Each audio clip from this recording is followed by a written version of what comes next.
Puspita, ni hao. 你好，您好，你是哪里人啊？我是银四水人。是四川人啊？对呀，dari 呃， Surabaya saya ini Pak. Saya pernah ngirim surat ke Jawa Pos.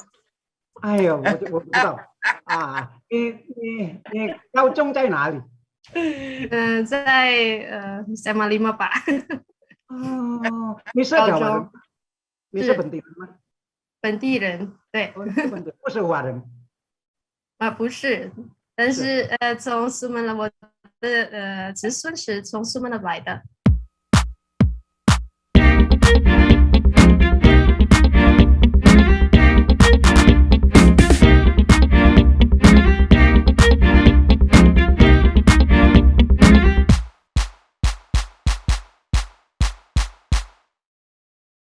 Moderator Puspita dan Pak Indra, boleh nggak saya ngomong sebentar dengan Puspita? Boleh lah, Pak. Puspita, ni hao. 你好，您好。你是哪里人啊？我是银四水人。是四川人啊？对呀，dari Surabaya saya ini Pak. Saya pernah ngirim surat ke Jawa Pos. 哎呦，我不知道啊。你高中在哪里？在SMA 5 Pak. 哦，你是台湾人？你是本地人吗？本地人，对。是本地，不是华人。不是，但是从苏门答腊，我的子孙是从苏门答腊来的. Jadi ancestor saya atau leluhur dari Keraton Sumenep, jadi ada percampuran sedikit. Oh, 好厉害，好厉害。恭喜啊！谢谢，谢谢。Itu saya ngerti sih, Pak. Hebat sekali ya. Ini Puspita bahasa Mandarin, bahasa Prancis, bahasa Jerman. Jerman enggak? Hanya Jerman. Diwakili Pak Indra. Iya. Dulu saya pikir bahwa makanan yang akan pertama kali warna Indonesia di luar negeri, saya pikir. Tetapi mendengarkan presentasi Puspita malam ini, ternyata batik yang akan maju duluan.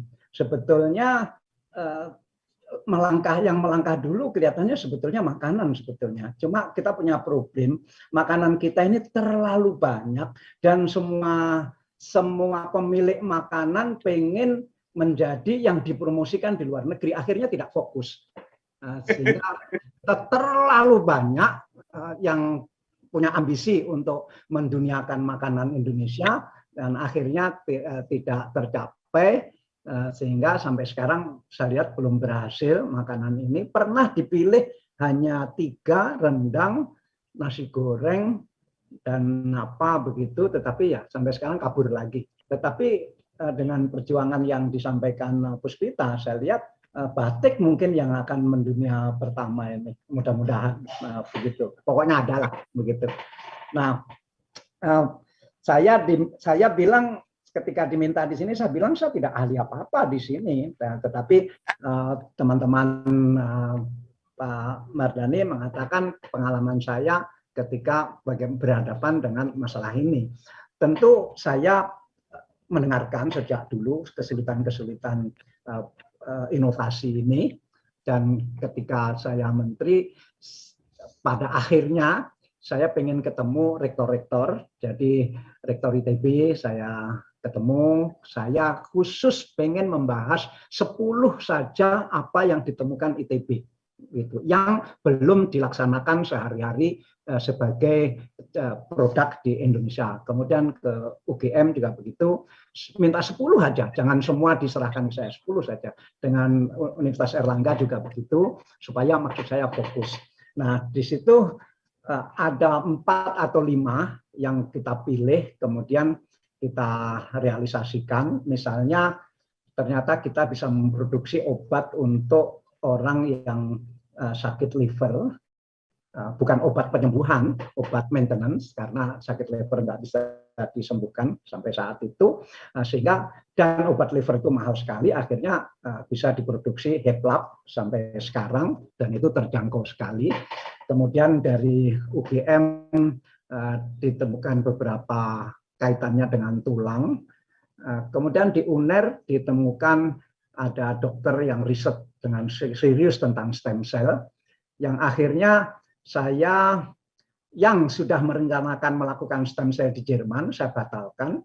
Saya minta stem cell di UNER saja, dan waktu itu langsung dilaksanakan. Dan sampai hari ini saya sudah melakukan stem cell kira-kira 12 atau 15 kali, semuanya dilakukan oleh dokter Indonesia. Kemudian yang juga dilaksanakan waktu itu, bagaimana kita bisa mempunyai garam untuk kesehatan yang ternyata kita juga impor. Nah, saya waktu itu kita harus realisasikan apapun sulitnya, kemudian kita bikin pabriknya di Mojokerto dan begitu-begitu. Tapi kemudian saya habis masa jabatan sehingga tidak bisa secara tuntas melaksanakan semua itu. Tetapi yang saya belajar banyak adalah juga kesulitan menerapkan penemuan-penemuan dalam negeri. Akhirnya apakah ini tidak merangsang orang untuk menemukan sesuatu dan seterusnya, yaitu begini. Misalnya saya menemukan teknologi smelter misalnya. Kemudian sudah lulus di tingkat lab misalnya. Kemudian bagaimana cara melaksanakan ini? Kan nggak ada jalan. Karena mungkin BUMN yang Pak calon pembelinya atau perusahaan swasta. Yang swasta pasti tidak mau membeli atau tidak mau mencoba kalau belum pernah terlaksana. Nah, siapa sekarang yang harus pernah melaksanakan supaya swasta bisa ikut begitu. Tetapi kalau swasta membeli teknologi dari luar negeri, pertama sudah ada merek, kedua di sana sudah proven. Tetapi kalau penemuan baru di Indonesia, swasta pasti tidak mau pakai. Nah, berarti BUMN atau pemerintah yang harus menjadi pelopor begitu. Nah, tetapi ada aturan yang bisa menjerat. Misalnya begini, saya pakai teknologi baru smelter misalnya. Kemudian ternyata kurang sempurna. Kan penemu harus diberi waktu untuk menyempurnakan. Dan penyempurnaan itu kadang-kadang terjadi di skala komersial, tidak di skala lab begitu. Tetapi karena sistem tender di kita ini mensyaratkan beberapa hal, maka pasti penemuan ini tidak bisa memenuhi persyaratan tender itu. Jadi misalnya akan ada tender mengatakan barang X misalnya begitu. Kemudian panitia lelang, panitia tender itu kan mensyaratkan barang itu sudah harus proven, harus sudah dipakai di Indonesia di negara dua musim 3 tahun misalnya. Kemudian harus sudah dipakai di sekian perusahaan, harus segala macam begitu. Nah, kan buntu berarti tidak ada. Nah, ini yang menurut saya hambatan utama untuk terrealisasinya penemuan dalam negeri agar betul-betul dipakai di lapangan begitu. Sehingga saya kemudian ketemu ide begini. Sebaiknya semua BUMN mempunyai anggaran riset. Yang anggaran riset itu khusus untuk menampung penemuan-penemuan dalam negeri yang memerlukan pelaksanaan di tahap komersial gitu. Syaratnya sudah harus lulus tes lab, sudah diuji oleh satu tim di situ begitu. Tetapi secara komersial kan memang belum. Nah, ini harus dibeli dengan anggaran riset.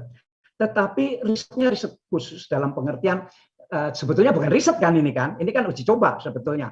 Tetapi dalam sistem anggaran negara itu kalau salah beli barang dan atau barang ini tidak cocok dengan ketentuan tender kan korupsi begitu kan masuk korupsi nanti. Nah, ini kan pasti nggak ada yang mau. Nah, tetapi kalau anggaran ini riset gagal kan nggak apa-apa. Tetapi riset khusus untuk menerapkan penemuan-penemuan dalam negeri agar punya pengalaman dipakai dan punya pengalaman disempurnakan.